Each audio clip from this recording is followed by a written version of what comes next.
welcome to A Fistful of Dice. My name is Matt. I'm going to start a new series here where I kind of talk about the standard D&D races and classes and kind of talk about how I do them in my games. Now, I should note that I tend to stay pretty close to typical fantasy tropes just so players coming into my game group kind of have an idea of what's going on, so they know, from a high level what dwarves are like. They know from a high level what halflings are like, and it doesn't require a ton of explaining to get them into the lore of the world. But there are some slight differences and some different flavor that I like to give the standard races and classes. So I thought it might help people out, especially people who are coming into the hobby new with D&D 5th edition coming out. Kind of appreciate a different look, or a more kind of focused look at the different races and sub-races that populate fantasy medieval worlds. I should note that in these videos, I make a lot of generalizations about the culture that I'm talking about. This is just the sort of general feel I go for with these races, and not necessarily the end-all be-all.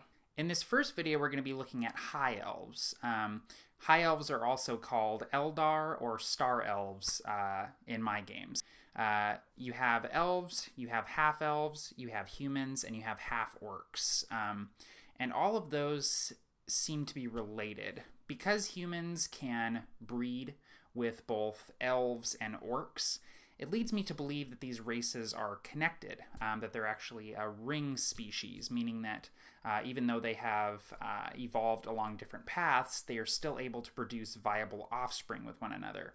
So the High Elves, or elves in general, much like humans and orcs, evolved from a primordial race known as the Absu. And the Absu, very, very little is known about them, and in fact, it's only a theoretical idea in my game world that all three races are so connected, and most High Elves would like to believe that they are not connected to orcs or humans in any way.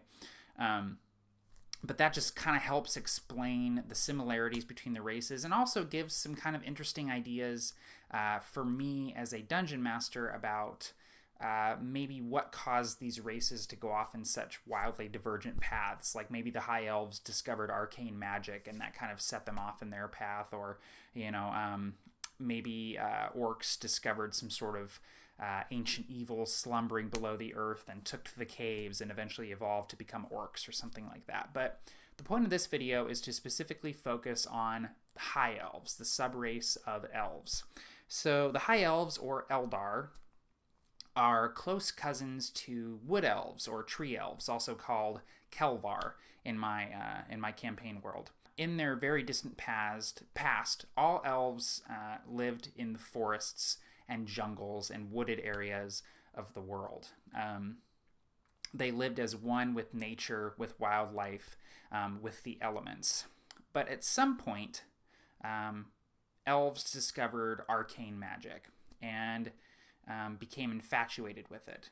And in addition to this, they also became obsessed with the stars and the heavens, the sky above rather than the earth below. So at one point, a group of elves left the dense jungles and the wooded glades of their wild homeland and took to the open plains and valleys so that they could look upon the stars unimpeded. You see, High Elves see magic in the sky above. They're generally pretty religious and have very strong faith in the divine gods. In addition, they believe vehemently that the patterns of planets and moons and stars, that their paths and orbits above them lead or have clues to the future and insights into the present, as well as looks into the past. By looking at certain constellations, they can decipher things that happened thousands of years ago and things that may occur centuries in the future. Along these same lines, High Elves see arcane magic as a tool to be utilized and not to be feared. whereas their wood elven cousins see arcane magic as something that's dangerous, and prefer the divine magic of druids and rangers. And though high elves use arcane magic often, they use it with restraint, and they recognize its volatile power. So it's pretty rare that you'll see elves using magic wantonly and using it without restraint.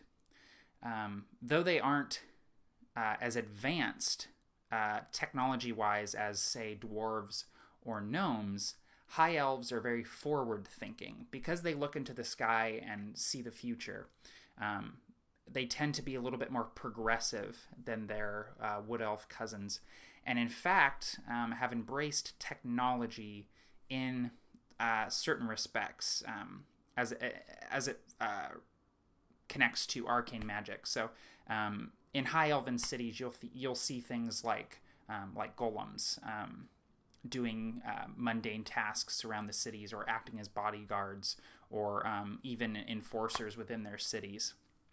So they do embrace the idea of magitech, technology that is fueled by arcane magic. Because they are so long-lived, as are their wood elf cousins, high elves are patient, incredibly patient. And along those same lines, they're also a bit unforgiving. Because they live so long, and time they perceive time a lot differently than, say, a human would. So high elves tend to hold grudges and tend to not forget things easily, and definitely not forget slights.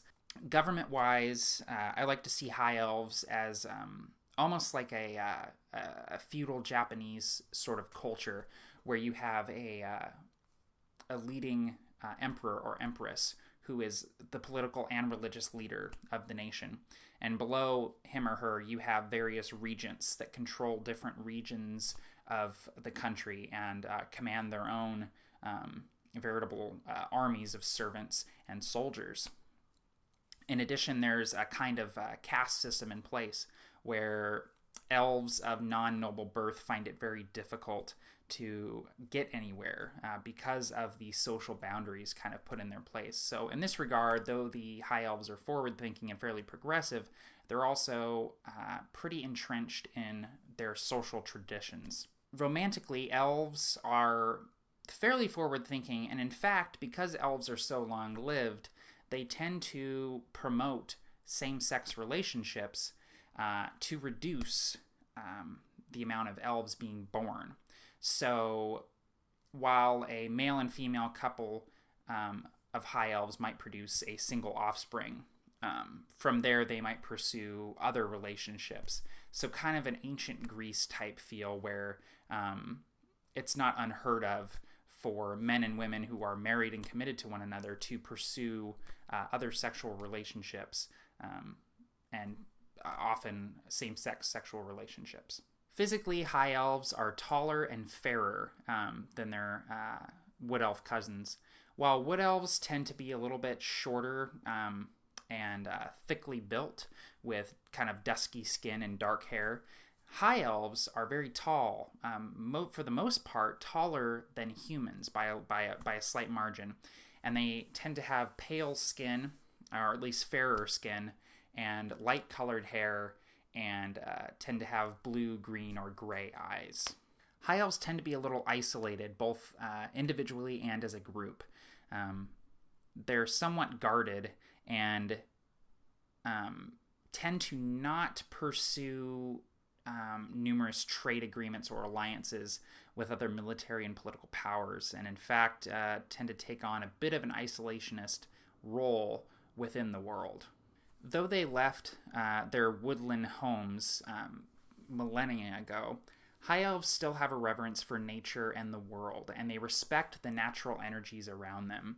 They're also in tune with wildlife, being very competent horse lords, and the high elven cavalry is greatly feared. They utilize longbows and lances on horseback and can be fairly deadly in combat. And High Elven swordsmen are much like samurai, where they are afforded great respect, and in some cases even land and nobility, even if they are not born noble. High Elves are also great connoisseurs of art and music. Because they do live so long, they take the time to really hone artistic crafts, things like painting, sculpture, writing, music. So High Elf art is greatly respected throughout the land. While their Wood Elf cousins don't tend to acknowledge art as being a worthwhile pursuit, the High Elves spend quite a bit of time in it. And even if you're somebody of great importance that has a very demanding job within the society, you will usually have many other artistic and creative pursuits that you devote a significant amount of time to in order to keep your spirit in a good place. Like I said, High Elves are very devoted to the art of magic, and oftentimes in High Elven cities, you will see schools devoted to the pursuit of arcane magic, studying it, honing the craft, learning to restrain yourself and use arcane magic to benefit yourself, your family, and everyone around you. Because they are so in tune with the energies of the arcane, High Elves tend to react swiftly and violently to threats misusing arcane magic. So if you have, say, a necromancer using arcane magic to raise armies of undead, if the High Elves are able to, they will react quickly to snuff out that problem immediately, and they will use all force necessary because they do recognize the volatile nature of arcane magic